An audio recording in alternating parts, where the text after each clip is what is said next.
Dear students, welcome to my YouTube channel mathematics idea.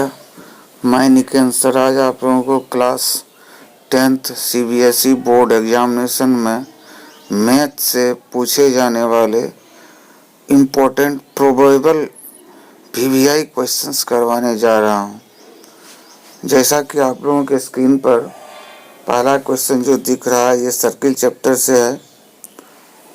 इसमें क्या दिया कि फिर tangent P and PB from a point P to a circle with center O are inclined to each other at angle of 80 degree, then angle POA is equal to।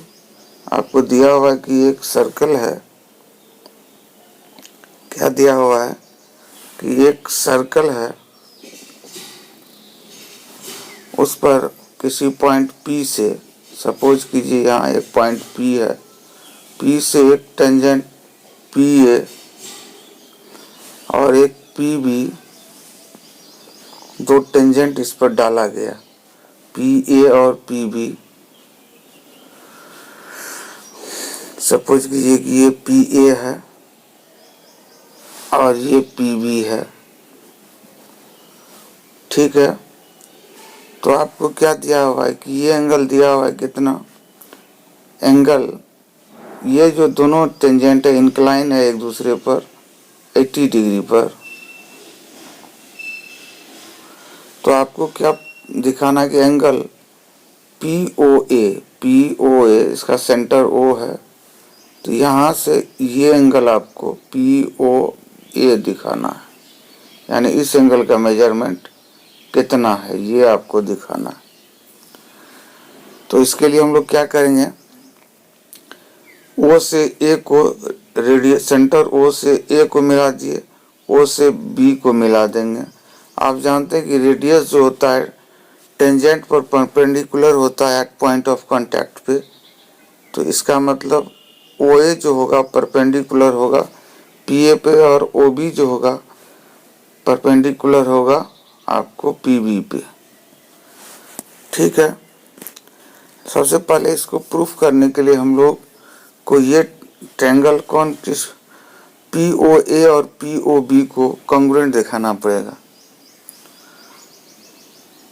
तो इस angle का value निकालने के लिए हम लोगों को क्या करना पड़ेगा कि इन ट्रायंगल POA और POB में चलेंगे। In triangle POA and POB में हम लोग चलेंगे। ट्रायंगल POB में ये दोनों को कॉन्ग्रुएंट दिखाना है। देखिए दोनों ट्रायंगल में हमको क्या सब है, PA इक्वल टू PB होगा, PA equal to PB। Tangent है ये कहाँ से, external point, tangent from external point P से है, टेंजेंट टू P है, टेंजेंट टू P हो गया आपको, ठीक है। और देखिए इसमें OA इक्वल टू OB होगा, रेडियस है, OA इक्वल टू OB, ये क्या है R के बराबर है, रेडियस के बराबर है। और आपको इसमें क्या है कि ये OP दोनों में कॉमन है, कौन, ये OP equal to OP common है, दोनों में कॉमन। इसका मतलब हुआ आपको कि ट्रायंगल POA और POB कॉन्ग्रुएंट हो गया किससे, S से कॉन्ग्रुएंट हो गया दोनों ट्रायंगल। ये ट्रायंगल का ये S से ये दोनों ट्रायंगल क्या हो गया, कॉन्ग्रुएंट हो गया। तो विच इम्प्लाइज दैट हम लोग क्या लिखेंगे कि triangle POA congruent to triangle POB कहाँ से, S से। CPCT से हमको क्या लिख लेना है, एंगल आपको APO कितना के बराबर हो जाएगा, एंगल APO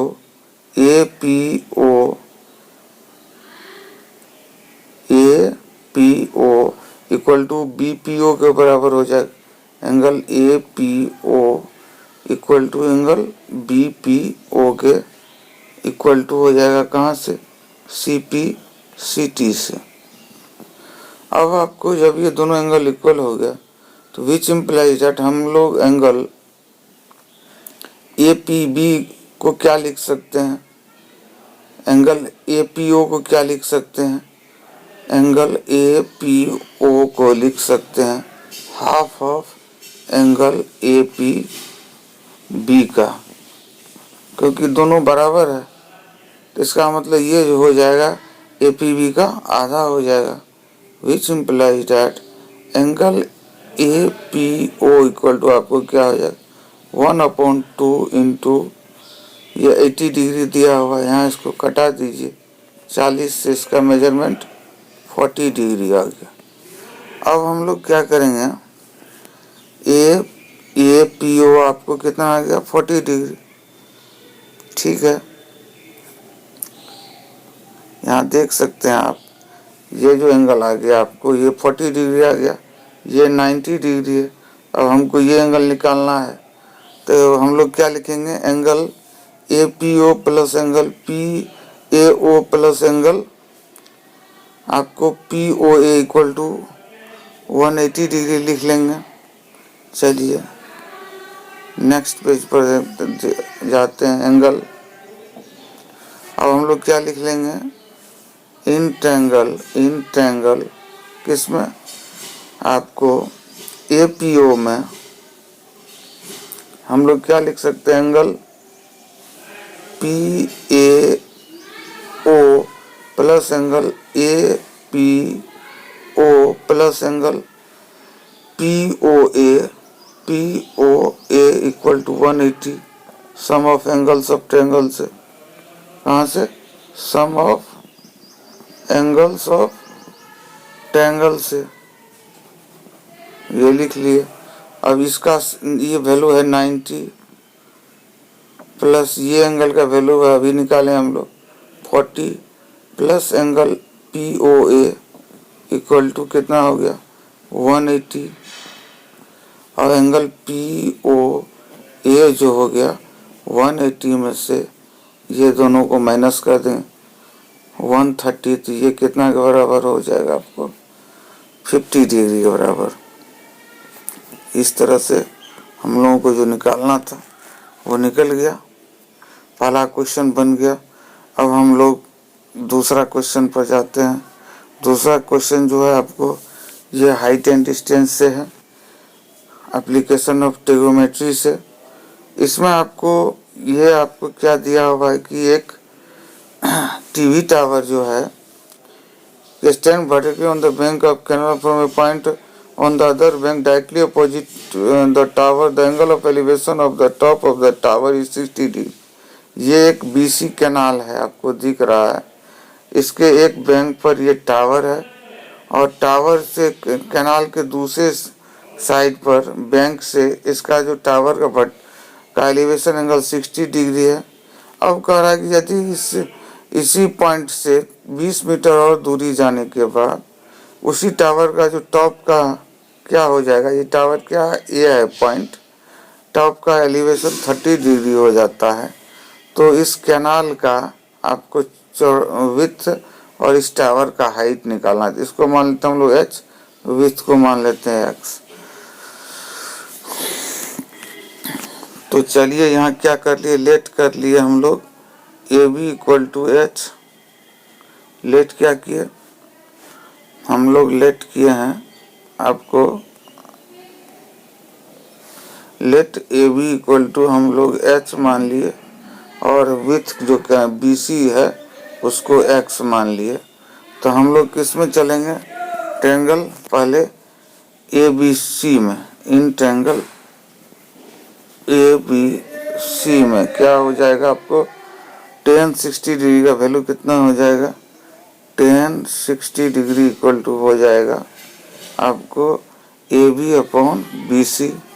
tan आपको p और b का रेशियो देता है, tan 60 डिग्री का वैल्यू क्या होता है √3 इक्वल टू ए बी कितना है h अपॉन ये क्या हो गया x।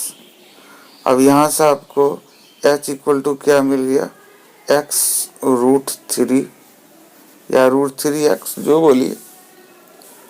अब आएंगे हम लोग किस ट्रायंगल में अगेन, इन ट्रायंगल ABD में, इन ट्रायंगल ABD में, इन ट्रायंगल ABD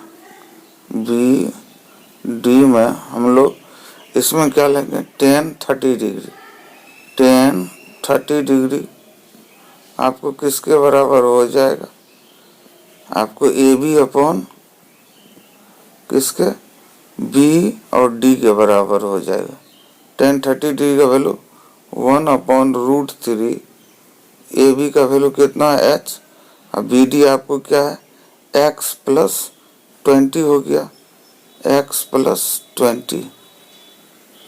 इस तरह से क्रॉस ओवर करेंगे तो x plus 20 equal to √3h हो जाएगा। यानी ये जब हम इसको क्रॉस ओवर करेंगे तो ये हो जाएगा आपको √3h equal to x plus 20। अब इसमें हम लोग h का वैल्यू रख देते हैं, √3 इंटू क्या हो गया ये, √3 इंटू h का वैल्यू क्या है, √3x है, √3x plus x equal to क्या हो गया आपको, ये हो गया x प्लस 20, ये दोनों इंटू होगा 3x, इस x को माइनस इधर कर लीजिए, इक्वल टू 20, तो 2x equal to 20, x equal to क्या हो गया आपको 10 हो गया इधर। अब हम लोग क्या करेंगे कि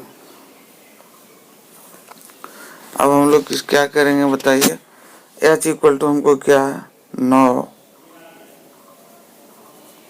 हम लोगों को h इक्वल टू क्या है, h इक्वल टू है आपको h इक्वल टू √3x, यानी √3 इंटू 10, h इक्वल टू क्या हो जाएगा √3 इंटू 10, यानी 10√3 हो गया। इस तरह से आपको दोनों निकल गया, ये x था विथ, ये 10 मीटर कैनाल का विथ 10 मीटर हो गया, 10 मीटर, और हाइट टावर का 10√3 मीटर आ गया। इस तरह से आपका ये दोनों क्वेश्चंस बन गया। अब हम लोग तीसरे क्वेश्चंस पर चलते हैं। तीसरा क्वेश्चन क्या है, आपको तीसरा क्वेश्चन क्या है, तीसरा क्वेश्चन क्या है, ये जो तीसरा क्वेश्चन है ये है आपको AP से है, और इसमें आपको क्या निकालना है कि यह आपको इसमें दिया हुआ है, ये जो क्वेश्चन है आपको AP से, यहाँ आपको दिया हुआ है कि so that A1 A2 AN from NAP form NAP where AN is defined as below. आपको AN डिफाइन है पहला का कि AN बराबर क्या दिया हुआ है, AN इक्वल टू है 3 + 4n।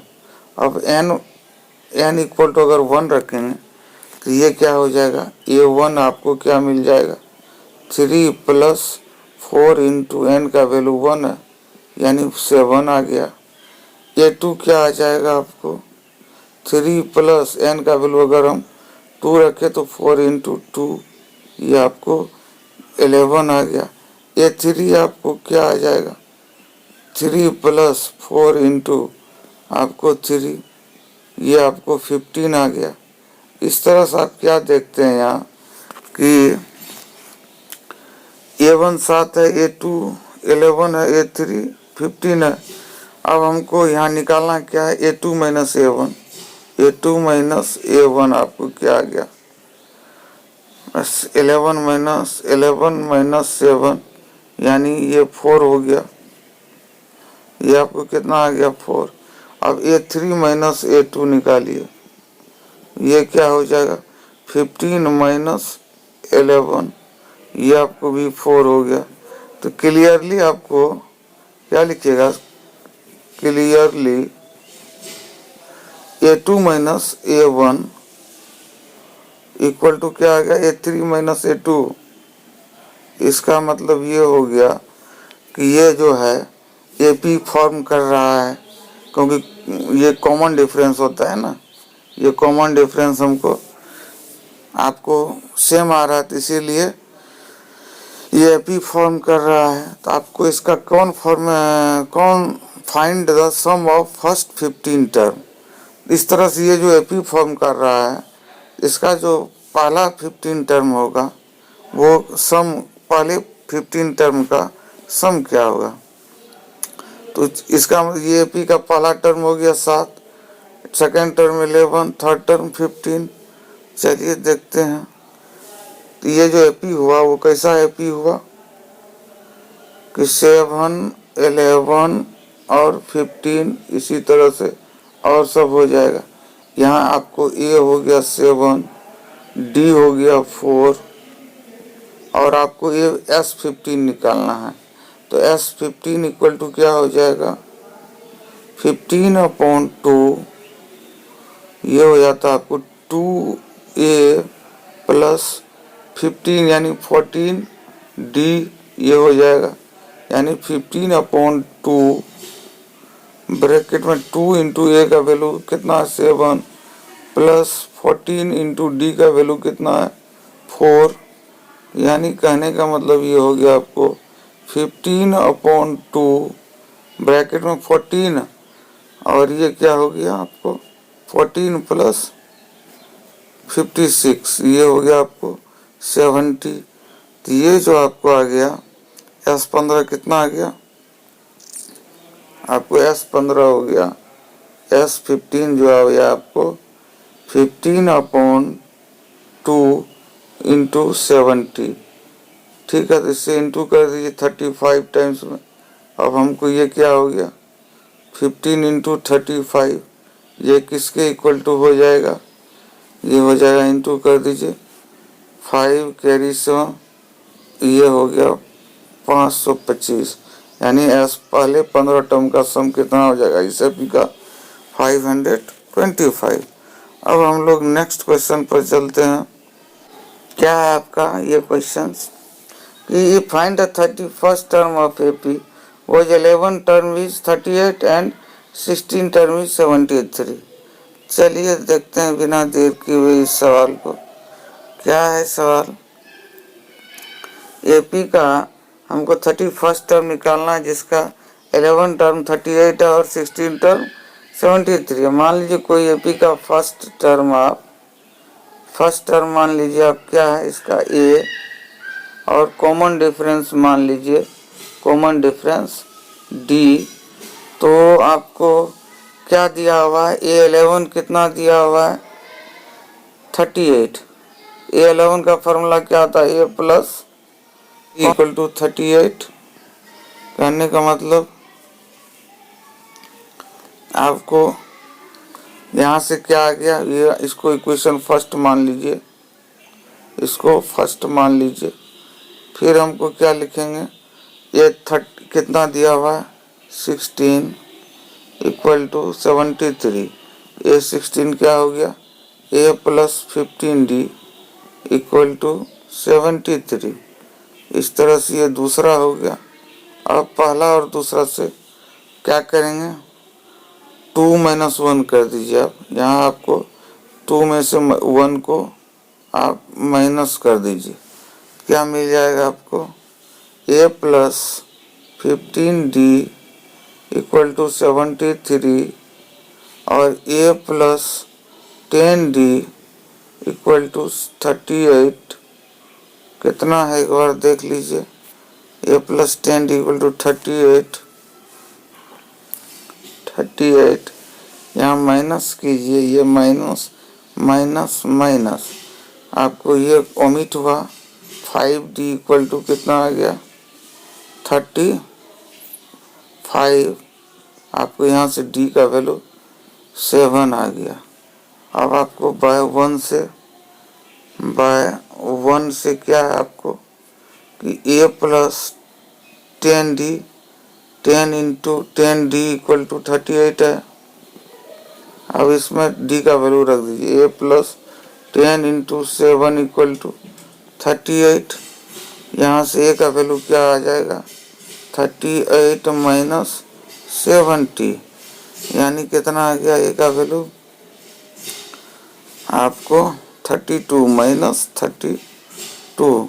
अब ये 31 निकालना है ना, निकालना क्या आपको कि फर्स्ट 31st टर्म निकालना है। तो इसका हमको 31st टर्म क्या हो जाएगा, चलिए तो ए 31st जो होगा ए 31st ये हो जाएगा ए प्लस 30d के बराबर। इसका मतलब हुआ ये ए का वैल्यू हमको -32 प्लस 30 इंटू डी का वैल्यू 7 है, ये हो गया -32 प्लस 210। इसको कीजिए तो ये क्या हो जाएगा 178 के बराबर हो गया। तो फिर मिलेंगे आप लोगों से अपने नेक्स्ट वीडियो में, तब तक के लिए धन्यवाद, जय हिंद।